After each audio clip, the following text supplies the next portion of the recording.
بسم اللہ الرحمن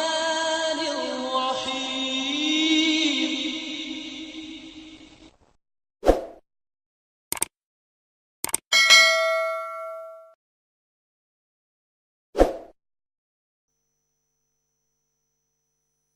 اسلام سے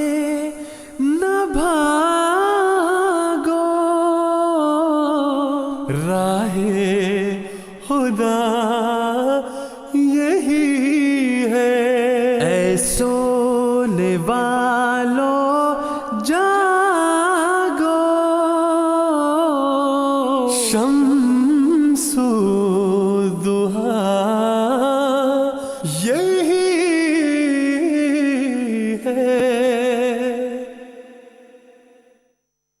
آیت خاتم النبیین کی بات کر رہے ہیں۔ مجھے نہیں معلوم کہ یہ جو ہماری بہن جنہوں نے سوال کیا ہے ان سے، یہ ہماری احمدی بہن ہے اغلباً، ان سے کسی غیر احمدی دوست نے یہ کہا، تو اب پتہ نہیں ان کے ذہن میں کیا ہے کہ ہم نے کون سی آیت جو ہے اس کا ترجمہ اپنی مرضی کے مطابق کر لیا۔ اب آیت خاتم النبیین کی مثال لے لیجئے۔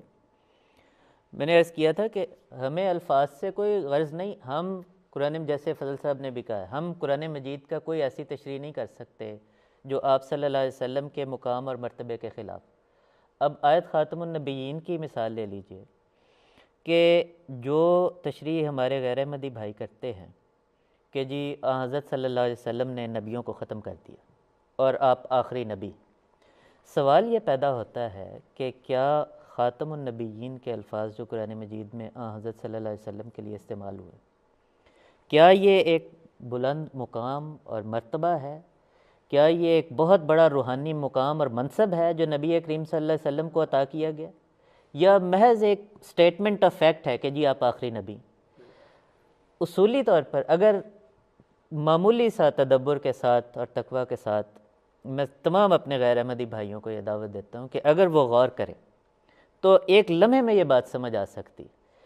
کہ اگر تو خاتم النبیین کا لفظ جو ہے یہ محل مدح میں استعمال ہوا ہے، حضرت صلی اللہ علیہ وسلم کی مدح میں یہ لفظ استعمال ہوا ہے، آپ صلی اللہ علیہ وسلم کا ایک مقام اور مرتبہ ہے، آپ کا ایک بلند روحانی منصب ہے جو ان الفاظ میں بیان کیا گیا، پھر اس کا ترجمہ آخری نبی نہیں ہو سکتا۔ کیونکہ دیکھیے ریسب، کسی کے آخری ہونے میں کیا فضیلت ہوتی؟ کوئی شخص آخر میں آ جائے، اس کو یہ تو کہا جا سکتا ہے کہ بھئی یہ ایک انفارمیشن تھی، ایک خبر تھی جو دے دی گئی، اس سے زیادہ تو حیثیت باقی نہیں رہتی۔ اور بین ہی دلچسپ بات یہ ہے کہ یہ بات صرف ہم نہیں کہتے، بین ہی یہی بات کہنے والے پہلے بزرگان دین بھی موجود ہیں۔ تو میں درخواست کروں گا کہ مثال کے طور پر جو بانی دیوبند ہیں فضل صاحب، انہوں نے بین یہی بات اپنی جو ان کی مشہور و معروف کتاب ہے حضرت مولانا قاسم نانوتوی رحمۃ اللہ علیہ، ان کی جو کتاب ہے تحذیر الناس، آپ اس کا یعنی پہلا صفحہ اٹھا کے دیکھ لیجیے، انہوں نے یعنی خاتم النبیین کے ان الفاظ پر جیسے ہی بات شروع کی ہے تو گویا پہلی بات ہی وہ یہ کرتے ہیں، وہ کہتے ہیں کہ جی عوام الناس کے خیال میں، یعنی خاتم النبیین کا معنی عوام الناس کے خیال میں کیا ہے کہ جی آپ صلی اللہ علیہ وسلم تمام انبیاء میں سے آخری نبی۔ یعنی وہ کہتے ہیں کہ میں درخواست کروں گا کہ وہ اس وقت ہم دیکھ بھی سکتے ہیں، وہ کہتے ہیں کہ اگر خاتم النبیین کے معنوں پر ہم غور کریں تو عوام کے خیال میں حضرت صلی اللہ علیہ وسلم کا خاتم ہونا کا مطلب کیا ہے؟ اس کا مطلب یہ ہے کہ آپ کا زمانہ انبیاء سابق کے زمانے کے بعد میں اور آپ سب سے آخری نبی۔ مگر کہتے ہیں اہل فہم پر یہ روشن ہوگا کہ تقدم یا تاخر زمانی میں بالذات کچھ فضیلت نہیں، کسی کا زمانے کے لحاظ سے پہلے آ جانا یا کسی کا زمانے کے لحاظ سے بعد میں آنا، اس میں کون سی فضیلت کی بات؟ پھر مقام مدح میں ولا کے رسول اللہ و خاتم النبیین فرمانا کیسے صحیح ہو سکتا ہے؟ ہم کیسے کہہ سکتے ہیں کہ اس میں کوئی حضرت صلی اللہ علیہ وسلم کی مدحت کی بات ہے؟ پھر کہتے ہیں کہ ہاں اگر یہ کہہ دیا جائے کہ یہ مقام مدح میں نہیں کہا گیا، اس وصف کو اوصاف مدح میں سے نہ کہیے، میں درخواست کروں گا کہ وہ سلائیڈ ابھی بھی اگر دکھاتے رہیں، اور اس کو نہ کہیں ہم کہ یہ حضرت صلی اللہ علیہ وسلم کا مقام اور مرتبہ ہے، تو تب ہم کہہ سکتے ہیں کہ خاتمیت کا یہ مفہوم درست ہے۔ لیکن وہ کہتے ہیں کہ اہل اسلام میں سے کوئی شخص اس بات کو قبول نہیں کرے گا کہ آپ صلی اللہ علیہ وسلم کو محض زمانی اعتبار سے آخری کہہ دیا گیا اور اس میں کوئی مقام اور مرتبے کی اور فضیلت کی بات بیان نہیں کی گئی تھی۔ اگر صرف اس پہلو سے غور کر لیا جائے تو نظر آ جائے گا کہ جماعت احمدیہ جو تشریحات قرآن مجید کی کرتی وہ صرف اس غرض سے کرتی ہے